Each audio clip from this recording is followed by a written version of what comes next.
Hello there, Pursuing Freedom friends. Thanks for tuning in today. I'm laughing because this is my third take introducing Raj Qsar, who is amazing.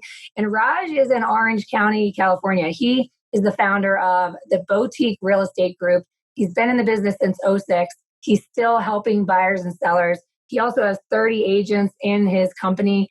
And I don't usually introduce our guests with their accolades, but honestly, Raj is such a rock star. I just have to share some of the accolades because it's kind of mind blowing. He was named the top video influencer on social media by BombBomb in 2019. He also was the video influencer and real estate brokerage of the year on social media in 2018. They were awarded in 2017 the real estate influencer of the year by Inman News. I could go on and on because there's paragraphs of accolades. This guy is crushing it with video marketing. He's an incredible leader. He's an incredible real estate agent, and he's going to bring so much value to us today. So let's go ahead and jump in. Raj, give us a little bit about your story, the how, when, and why you got into this industry and what your journey's looked like, and then we'll kind of roll from there. Awesome. Hey, Aaron, thank you so much. And everyone listening out there, thanks for taking the time to just tune in and listen to both of us kind of chat away. So like Aaron said, my name's Raj Qsar, and I'm the CEO and owner of the Boutique Real Estate Group. And we literally are a boutique real estate brokerage based in the heart of Orange County. And for all of you listening, wherever you are, Orange County, California, it's that little piece of heaven, that little piece of paradise between LA and San Diego. So when you think of Orange County, think of the boutique. You think of all the amazing beaches, Newport, Huntington, Dana Point, San Clemente, Disneyland, Knott's Berry Farm, all that, and a bag of chips. That's Orange County, California. So my story's a little bit crazy, Aaron. So I never grew up wanting to be in real estate ever, not once. And I think that becomes a common theme with real estate agents across the country. It wasn't their first gig, right? There's a lot of people now because of all the TV shows that are on, $1 Million Listing, Flip or Flop, all of that, right? And people like, oh my God, that's kind of what I'll do. But when I was growing up, that's not ever, because all the real estate agents I ever knew growing up were 150 years old. They were had a cane and a walker, and were basically putting a sign up in front of your house and falling over at the same time. So that was my impression of real estate agents growing up.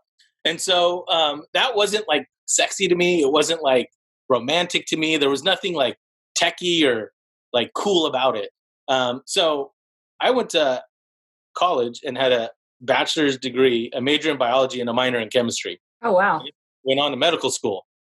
So I went to medical school for 3 years. And after doing medical school for 3 years, to my parents' brokenheartedness, I came home and I surfed the Orange County beaches for a year. I grew my hair out. I was full on hippie. I was so tan, but I was just basically taking some time off because I was burnt out. 4 years of college, did really well in college, worked my butt off. I had no college experience. Mm-hmm. Basically, my college experience was the fourth floor back right of the library for 4 years, where I planted and was a bookworm to just get decent grades to get the GPA I needed to get into medical school. So then I got into medical school, and 3 years later, I was actually 2 years later, I'm I got to get out of here. So I did my third year abroad, and I went to London. And so that was really cool. My family, a lot of my family's in medicine. And so my dad had a cousin who was the chief of whatever at a fancy hospital in the center of London, right there. Cool. So I spent a year with him and did my third year rotation. It was cool because my med school allowed for studying abroad. And so people went all over the world. So I went to London for my third year, came back, and I was I need some time off. So I just wanted to see my friends and hang out and surf Newport and just grow my hair out and do that. So that gets old though after a little while. And I had a buddy of mine who called me up. He's like, "Hey Raj, what are you doing?" I'm like, "Surfing. I'm just chilling out. I'm going to go back to do my fourth year of med school as soon as they call me or whatever." He's like, "Well, hey, and he worked for a pharmaceutical company." He's like, "Hey, Raj, we're hiring this new type of sales team that isn't traditionally a sales team, but it's more like a medical science sales team. So they're called medical science liaisons. So we'd love to maybe talk to you about that and see if it's a fit for you." I'm like, no, I'm going to med school. I don't want a corporate job. I'm going to med school. Going to be a doctor, blah, blah, blah. So he's like, "Well, just talk. Let's see what it goes. Let's see where it goes." I was like, okay. So I met with him, and he's like, "We're hiring this group of doctors, nurses, PAs that are answering questions that are too difficult for a normal salesperson to answer. And so say you have a drug that's used for, I don't know, epilepsy, and say one of the side effects is weight loss. And you're not a neurologist because that's who treats epileptic seizures, right? But you're a family practice person and you see someone who needs to lose weight. So that's called like an off-label kind of use of the medicine. And so technically you can't really write it for that, but doctors are smart and they're like, hey, you can try this. There's not a lot of side effects, but you lose a ton of weight. So that's the group of people that would come in and educate the physicians on that kind of thing, right? Yeah. Oh, that's kind of cool. And this is what you'll make. I was like, oh, I've never made money before. That's kind of cool. So, and you get a car and a laptop and a phone and blah, blah, and all this stuff. Pension, 401k, profit sharing, all the corporate stuff. So I'll just try it for a year. Well, 12 years later, I did that. And so I jumped from a couple companies. But again, I got that itch. Like 5 years into that, I was like, I'm kind of into this housing thing. And on the weekends, my wife and I would go look at houses all the time. And at that point, we didn't have a house just yet, but we were like looking. And I was like, that's kind of cool. So anyway, that was kind of in my brain. And then we had bought a house, still hadn't done anything with the real estate. We bought from a builder. So it was kind of a easy process. And then we wanted to sell and move. We had one child and we were planning to build a family or whatever, needed a bigger house. And we hired the realtor that lived on my street to sell the house. And I mean, it was really comedic being in a super, like going to med school and then going through corporate America and getting like super high level, like sales and marketing and training and all that. And then hiring the dude on your street, literally with the wheelchair and the walker, and coming over to your house is like hitting me up for me to do the open houses, for me to put the signs up for the open house, to use my printer to print out the flyers for my own property. Stop it. While he's in Vegas hanging out with his buddies. I mean, it was just like, this is so weird. And I was like, how much am I paying you? Like, really? I mean, that's insane. So I was like, I could totally do this. I could so do this. So I went to a class, like not before like digital and online. I went to a class, sat down, listened to, again, a 120-year-old guy was the trainer, teach me, okay, this is the roof, this is the foundation, I was like, oh my God, this cannot be like this. This is not how people learn how to sell houses. Like, how do they market? How do they do anything? And because I was like really taking the stuff I learned in corporate America in regards to marketing and how we market to like the planet with like nationwide commercials and like what you can say and what you can't say and what's legal and ethical in the world of pharmaceuticals and what's legal and ethical in the world of real estate. Like, it just blew my mind. Anyway, went to class, went and sat with like 100 people, took my test, and like it felt like 6 months later I got my results back that said I passed, because back then you didn't get them the same day. And so passed my test. I was like, oh, that's cool. All right, now what do I do? So this is again 06, so before social media, right? And so I emailed a few people. I'm like, hey, I got my real estate license. Anyone know a broker? Because I guess I have to hang my license under a broker. Like, I had no clue, right? No clue. And one of my friends, oh my God, you got to meet this guy. He's great. So met him, had lunch, hung my license, and literally the broker goes on vacation because back then they went on vacation like every week. The broker goes on vacation. I'm hosting a happy hour for all my physician clients. And one of them turns to me and says, hey, Raj, you know everybody. You're like totally extroverted. You're in all these accounts. Do you know any good realtors? I was like, well, I just got my license.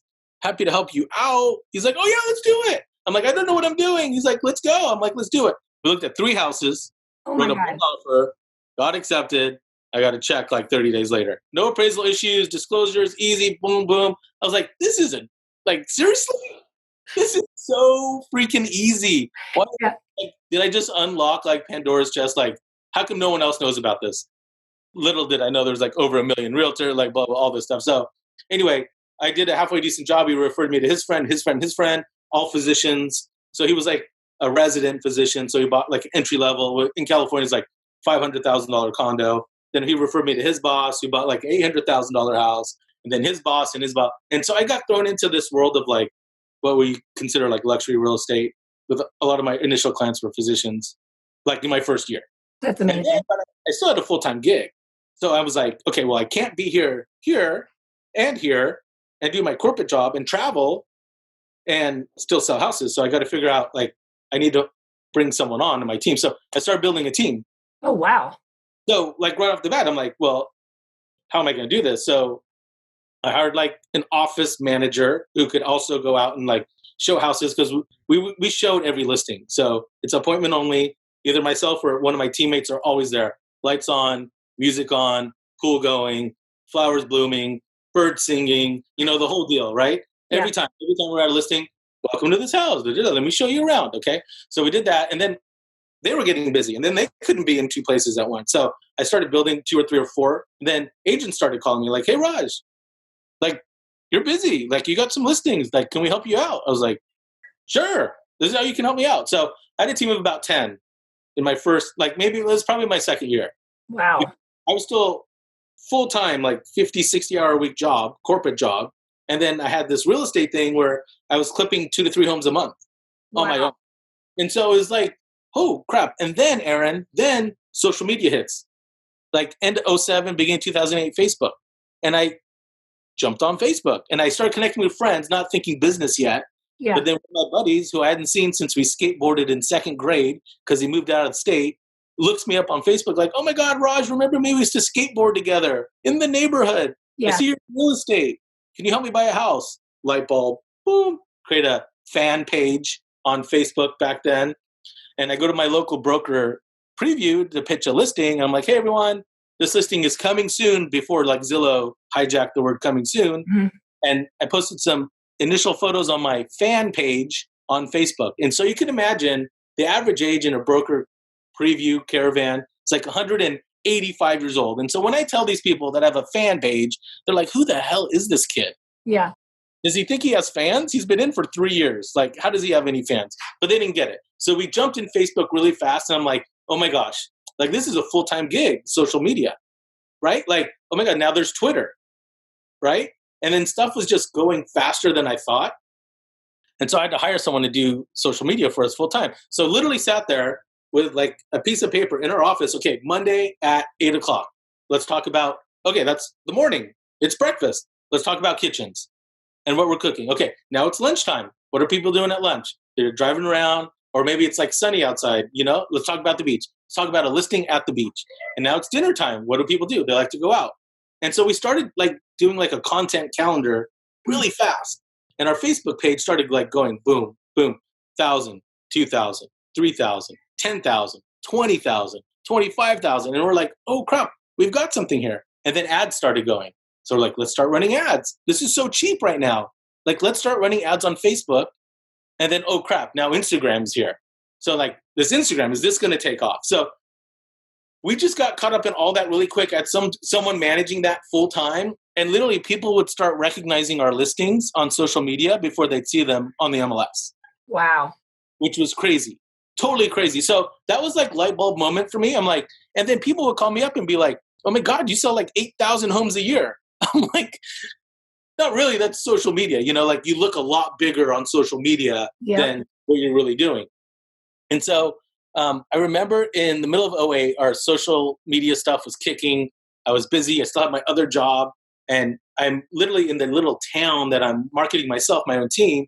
I'm competing against 6 women who've been selling real estate longer than I've been alive. Okay.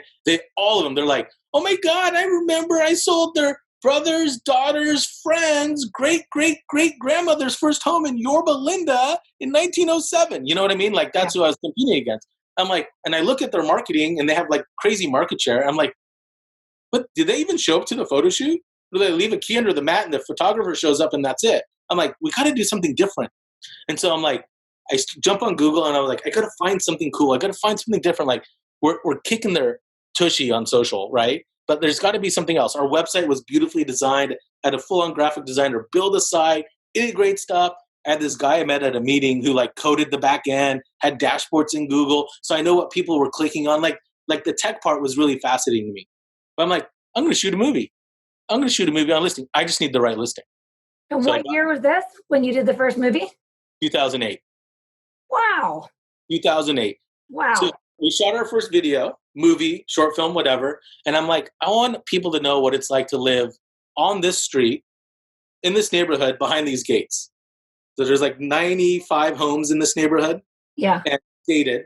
And they go from like 1 to 2 million, depending on the size of the home. And so I jump on Google and I start looking for like videographers for real estate. It was like 0, nothing.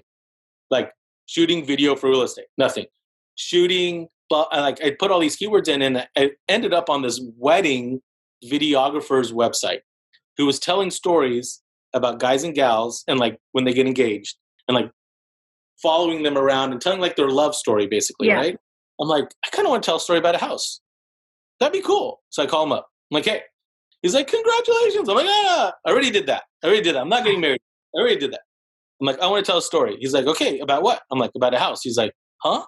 I'm like, well, let's interview the homeowners.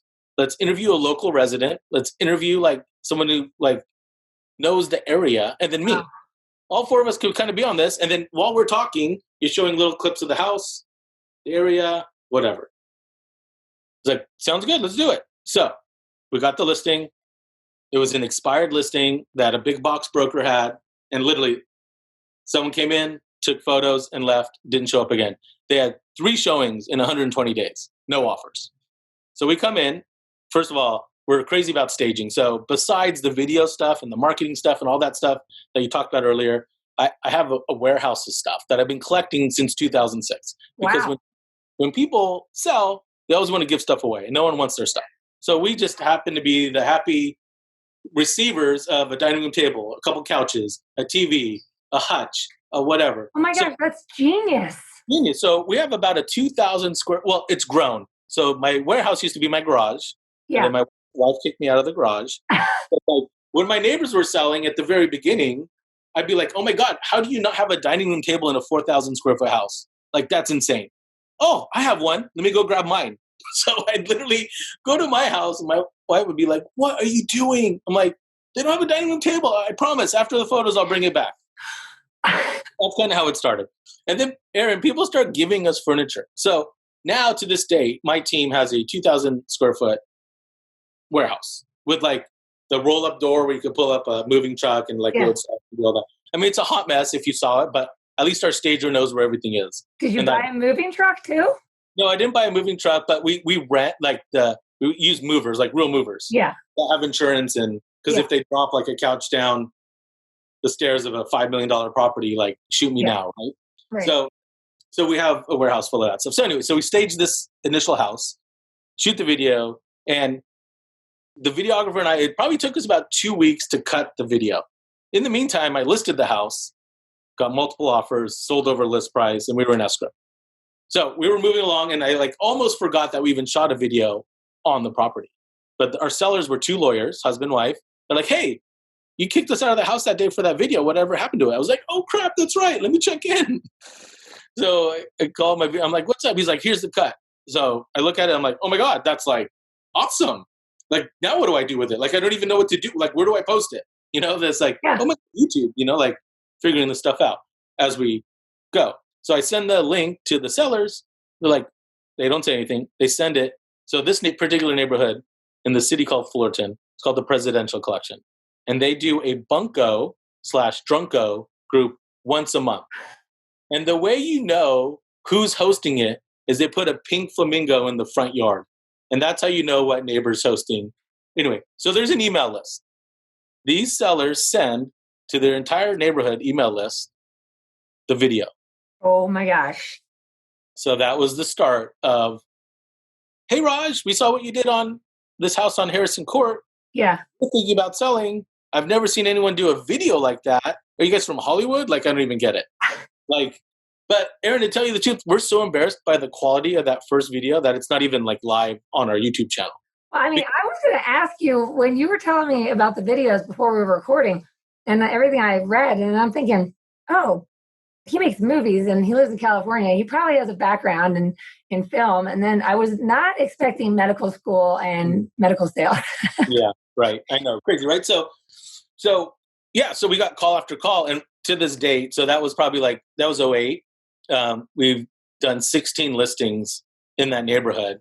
Wow. For the first video we ever shot, that never even sold the house because we had sold the house before the video was even edited. But it led to house after house after house after house after house. And literally like 6 months ago, we just closed another one where we shot a video on because that homeowner saved my information from that very first video we did from 2008. And all the way in 2019, he called me up to want to sell because he watched the video. And to this date, no one in that neighborhood has ever shot another video besides us. Wow.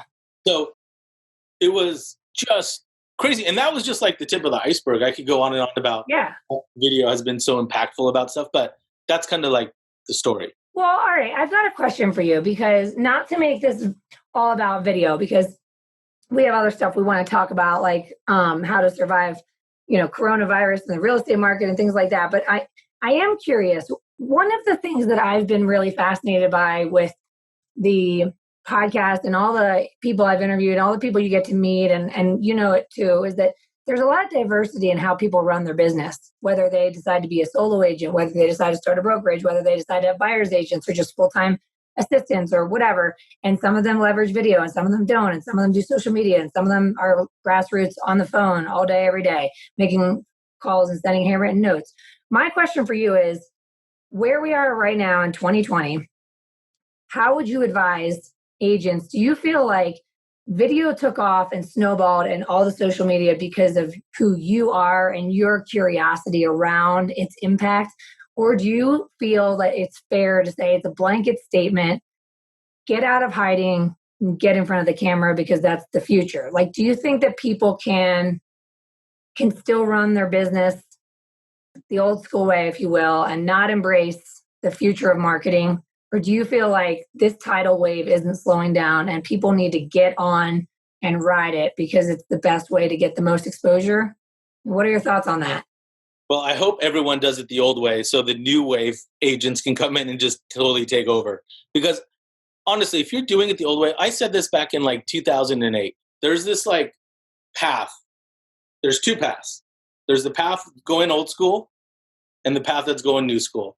And you don't really hear about the old school agents anymore, ever, ever, ever, ever. Yeah, they may still have a consistent business, but they're not going to get more business. They're going to consistently lose market share because everyone that they've sold to for the last 20 years is now like retired and in like a home, basically, right? And so there's these new agents who are doing everything possible. And like pre-coronavirus, it's like you have to be in the newsfeed.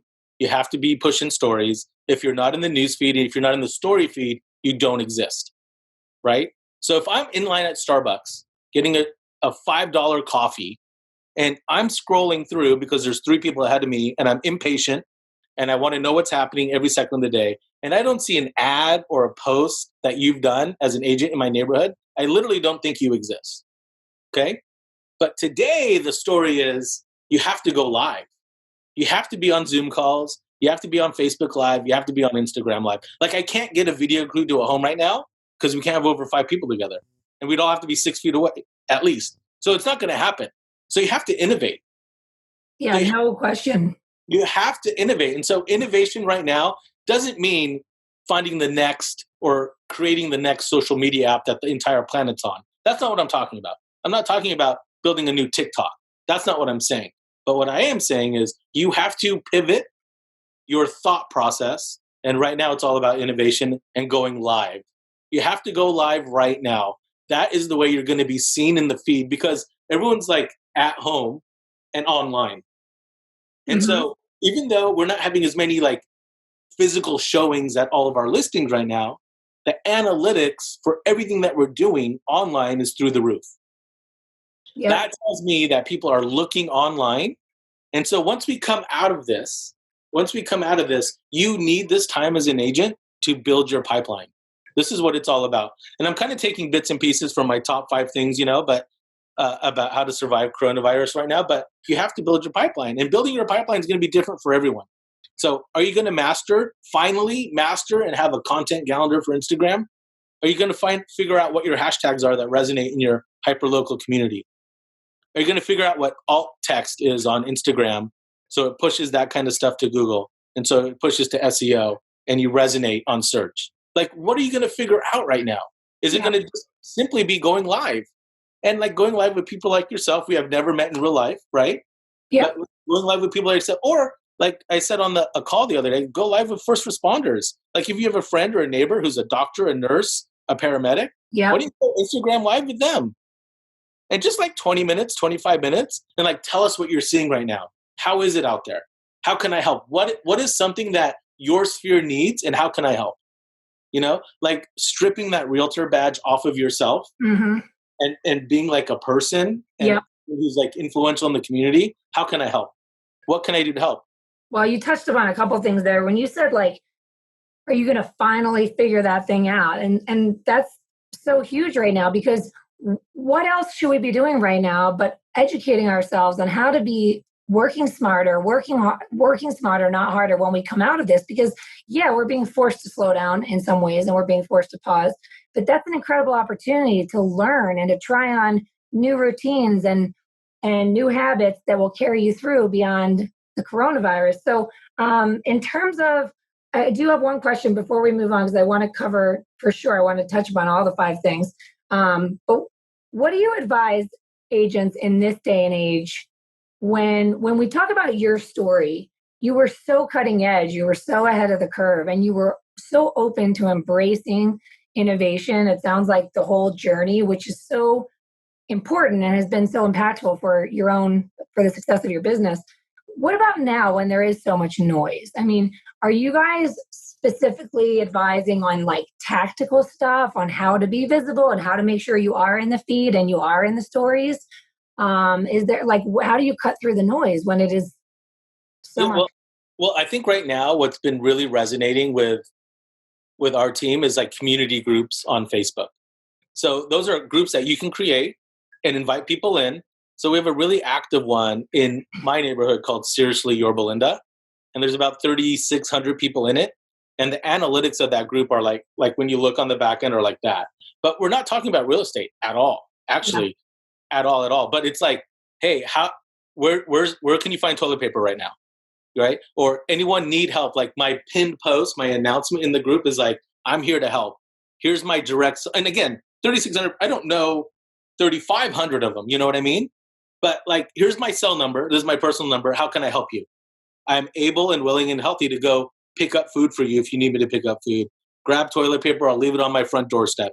You need paper towels? I'll get that for you. But community groups are really great. And that's your place to be like your voice for your community. And you have to be consistent in there. So 2 to 3 posts a day. And it's going to take some time to build. I've been building that group for a couple of years. But that's definitely something I'm advising our agents to do. And I think a big thing like Gary Vee has taught me, it's like, stop listening to what I say, because what I say right now, a year from now, is not going to even matter. Right. But watch what I'm doing. Watch what I'm doing online. When I send you an email, tear it apart and see what I'm doing, because you could like mimic that into your sphere in your own words to the people that matter to you, right? So stop listening to what I'm saying and just watch what I'm doing. So if you watch what Gary Vee's doing, he's a beast, right? He's a beast. I had a chance to meet him and speak at his conference in Miami a couple of years ago, and I got some one-on-one time with him, which was amazing. But like the way he breaks down social to short form, long form, and then like what you're doing live form is amazing. And taking bits and pieces of this content and repurposing it in many different ways. So we can't obviously all do that, but we could take a few bits of what he's doing, because we can watch what he's doing and mimic it to our sphere. So I think that's really important. And I think the other big thing is, again, like I said earlier, going live. So like, Aaron, like, what's your story to your people? So I would tell one of my agents, like, what's your story? Like, let's hear your story. And it doesn't have to be something absolutely amazing and dumbfounding or everyone's like clapping when you're done, but it's just like the basics. Yeah. Like, here's my story of coronavirus. I got back from Napa at the beginning of February. I was with a friend of mine, and she put the fear of God in me about coronavirus. I came back and basically shut my office down the first week of March. My family was like, are you not like, what? It's a conspiracy theory. Blah, blah. I'm like, it doesn't matter. I don't want to get sick. I don't want my agents to get sick, my staff to get sick, or anyone that they know to get sick. So let's be ahead of the curve. And then brokers in my area are like, walk by your office, saw you were closed with this silly virus. It's not even worse than the flu. I'm like, I don't care what you think. You don't really know.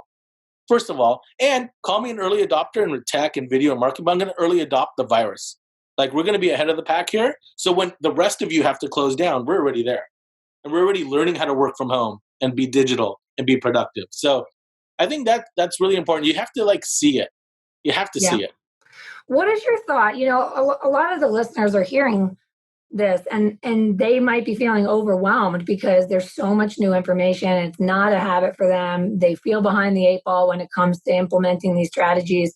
You know, you adapted scaling your business from right out of the gates. What is your take on that in terms of, you know, your advice to your agents on your team and to others about, you know, fighting the need to get help so that you can execute and implement more. Because in my opinion, scaling the business is about having a bigger impact. There's no way I could accomplish all the things that get done inside my business if it was just me trying to do it all.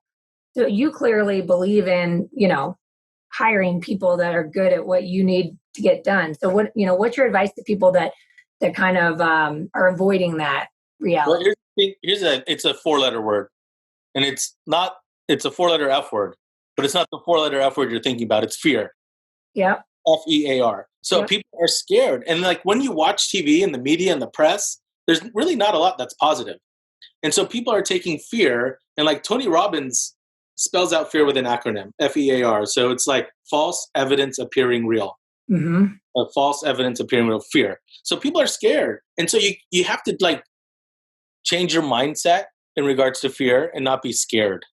You can't be scared. And like 80% of our success is our mindset, right? 80%, 20% is the strategies or the tactics we're putting into place. So if you fill your 80% with fear, you're not going to be able to do the 20% that matters. You know what I mean? Yeah. And so I think that's a big thing. I think that's what happens to a lot of agents. They start seeing like, oh my gosh, this escrow didn't close. This buyer just canceled. This listing just canceled. They want to go hold. And they start freaking out about stuff. So you just can't do that. You can't let the fear control you. So let's jump into this now. So I know that building the pipeline is one of the big things that people should be doing right now. It sounds like, taking the time to figure out something new is something else. But like, talk to me about the advice that you're giving people on the top 5 things people should be doing to not only survive coronavirus, but be able to thrive in spite of it. Yeah, well, we talked about a little bit about this stuff already. Like I touched on bits and pieces, but number one is mindset. So you have to be like focused on things you can control and not the things you cannot control. We cannot control coronavirus. We can't control the state of California telling us if we're essential or not essential.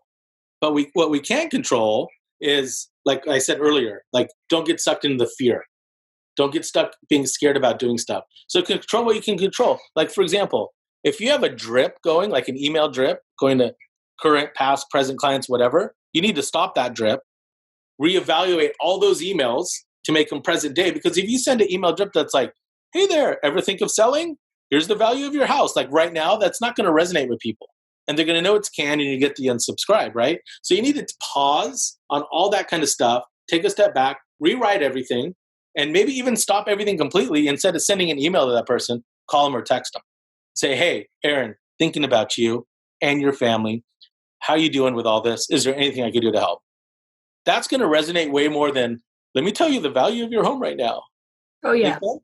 So that's, I think, one mindset. Two is perspective. So I think I learned early on by just calling a lot of people I look up to is that a lot of CEOs and business owners went into like this wartime mentality, right? They made the cuts they had to cut. They pivoted as fast as possible, and they went lean as fast as they could because they learned from that short sale debacle that we had back in 08, 09, that their only regret was not acting fast enough. So for me, acting fast enough with sending people home, closing the office, stopping open houses, making sure everyone on my team had gloves and masks. Because if they were, once we went essential and were able to show stuff, like making sure all those things were checked and having that mentality, that wartime mentality, like I'm on offense right now. I don't care what any of you are doing. I'm going to call the plays. And this is how we're going to do it. We're going to stay safe. Our agents are going to stay safe and our clients are going to stay safe. And all these new forms, we're going to sign all of them because that's what our state requires. Awesome. So I think those are two things. And then like, again, Gary Vee focusing on innovation. And innovation, like I said, may not be creating something brand new out of the air, but like now let's innovate. Let's focus on that Facebook profile. Like I'll give you a great example. I have a referral going to Texas. And I posted in a couple Facebook groups, hey, need someone in this city in Texas. Few people reply back. I look at their profiles. One of the agents was completely locked down, like no cell phone number, no website, no nothing. Like, how am I going to figure out what you've done and what you're doing if I can't even like find you on Facebook? Yeah. How's the world going to find you if you're trying to market a property if I can't even find you on Facebook? Then the other two agents had perfect Facebook profiles. Click phone number, call text, click on the website, click on their alternate web. Like I could find out everything about them, right? Mm-hmm. So I think like whatever your mission is, like let's clean everything up. Let's go to Facebook right now. Make sure you're not a secret agent. Make sure everything's not completely blocked. Let's go to Instagram and make sure everything's pretty. Like, let's go back deep in your feed and delete all the crap posts that you had from 8 years ago.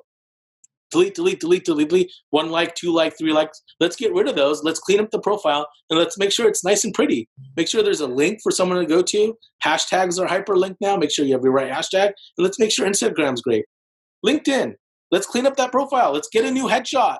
Let's do something. Let's update. Like, you still don't work at company A, now you're at company B. Let's fix all that. Yeah. Now TikTok. TikTok's a big deal right now. So jump on TikTok, like figure it out. Like, this is the time to do that. So innovation is not coming up with something completely brand new, but maybe fixing everything that you had that what you didn't have time to do before. And so I think, Aaron, if you do all that right, you have the right mindset, the right perspective, you're innovating, you're building your pipeline. Because people are going to like, oh my gosh, now I see Raj in the feed all the time. Yeah. Oh my gosh, we've always thought about selling, but now I see that he is selling. He's still posting. He's still active. He's still personable. Oh my gosh, he's in this community group and helping other people. That's the guy I want to hire. Yeah, and it's awesome that you started with mindset, because I think one of the challenges for folks that are maybe not accustomed to creating constant content is that when you are just trying to get started and get the ball rolling on something like that, if you don't know what to talk about and you're not in a great mood, you're not going to have any creative energy to be able to execute on everything that you're talking about. You're not going to feel clear-headed enough to be able to update that LinkedIn profile and have it be compelling, because your creative energy is being squashed by the fear and the uncertainty and the overwhelm. And so starting with mindset is so important, because you need to get yourself in a good headspace so you can get fired up so that you can create an impact and have a ripple effect. And I mean, you're 100% right. There's so much that can be done right now to stay busy, stay positive, stay active, stay engaged, stay connected with people like you that will get me fired up, and then I'll move on to my day and I'll feel all energized by having this conversation. So people just need to be plugging in and working on managing their energy in order to show up the best way they can in their business and in their community. And I love what you said too earlier about, it's really not about getting deals right now. It's not about like what your home's worth and what we could sell it for right now. It's all about that. Hey, I was thinking about you and your family, and I just want to check in and see how you're holding up. Is there anything I can do for you? That's going to have a lasting impact. That act of kindness, that reaching out, is going to have the impact that will never be forgotten long beyond this. For sure. 100% agree. 100%. So the top 4, the 5th one is, like I said earlier, go live. Just get used to being live on stuff. Who cares what you look like? That's what you look like normally. Yeah. But like, get a selfie like I've got, like hit beauty mode on Zoom, like whatever, like go live and just start chatting with people. Because I didn't know there was a beauty. There's a beauty mode? There's a beauty mode. So go to video, go to settings, and hit the beauty mode. Oh my gosh. This is my beauty mode. This is my beauty mode. It's as good as it gets. I mean, I thought it was I could see you're beautiful, so I just thought that was the natural. Right. Beauty mode. It's genius. Oh my God, I love it. So those are the 5 things. And then my bonus tip is like your like mental, physical health. That's the bonus tip. So keep working out, stay active, because I think if you feel like physically better, you're mentally going to feel better as well. Yeah. So I think it's important right now, and we all have time, and it's spring, to get out of the house. If you have to wear a mask and you got to wear gloves or whatever you got to do, just like go for a walk and just clear your headspace. I've been trying to do that every single day. Most of I was part of a gym, 2 gyms, and they're both closed now, but the gym's like renting equipment. So you can pick up the equipment and bring it home. Oh, wow. Rowers, treadmills, bikes, weights, whatever, and just start doing stuff at home. There's so many like free, really cool classes on Instagram right now of people working out, and on YouTube. So you could stream stuff to your TV, laptop, iPad, whatever, and do workouts at home, and then do it with your family. It's a great thing to do. Yeah, I love it. Well, we could talk shop for hours, so we should probably wrap it up so I can honor your time today. And I just want to know, Raj, what's the best way for people to find you, follow you? I mean, look, guys, it's not that hard. If you Google him, you're going to see everything. But if people want to connect with you, what's the best way to do so? Yeah, so theboutiquere.com is our main company website. And you have links, and my direct cell number is all on there. So that's probably the best place to find me, the Boutique RE. I'm Raj Qsar, RajQsar on every platform. So pretty easy to find me if you want to look me up. Love to connect with any of you. shoot me a DM, shoot me a message. You're welcome to text me. I love making new friends and love connecting with people. I love it. Thank you so much. And listen, guys, you need to follow what Raj is doing. This is an incredible time to be looking for inspiration, to be feeding our minds with positivity, and be taking action, to be taking massive action so that you can be the lighthouse in the storm for the people that matter to you in your community. And those acts of kindness are never going to be forgotten. So use this time wisely. Do not go into hiding. Get out there and make an impact on people's lives. And, this is just, I heard an incredible quote recently that I wanted to share that said, it's when you step back from the single brushstroke that you can see the entire painting. And this is just a brushstroke. So how you paint it is going to be up to you. It can be positive, it can be negative, and there's things we can't control, and there's a lot of sadness and a lot of lives being lost and jobs being lost, but you can only control your response to the circumstances. So be sure to work on yourself, work on your mindset, work on your business, use this time and set some new routines in your life that can carry you through and make you a better person, a better business owner when we come out of it. So as always, I really appreciate you guys tuning in today, and I'm here for you as a resource. Don't hesitate to contact me at pursuingfreedom.com/contact. You can find some free resources there that can help you deep dive and get clear on your gifts and better design your business to serve your lifestyle vision. So as always, I love and appreciate you. Make it an awesome day.